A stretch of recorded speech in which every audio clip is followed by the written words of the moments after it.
Hi, welcome back on Do It Yourself channel. Today I'm going to show you how to check the IMEI on your Motorola Edge 30 Neo. So first of all, you have to slide up here and there is option settings here. So scroll down and search for the About the Phone on the down here and scroll down and you're gonna see the IMEI 1 slot 1 and IMEI slot 2. Yep, there is the two of the number of the IMEI of the phone, and there is a second way to check it.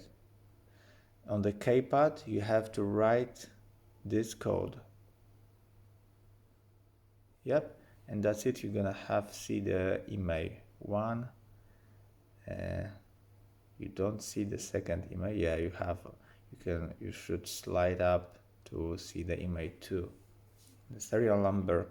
So the old number gonna be here and by writing this code. So I hope the video is helpful for you. If yes, you can leave like, leave comment and leave subscribe. So see you by next video. Hey.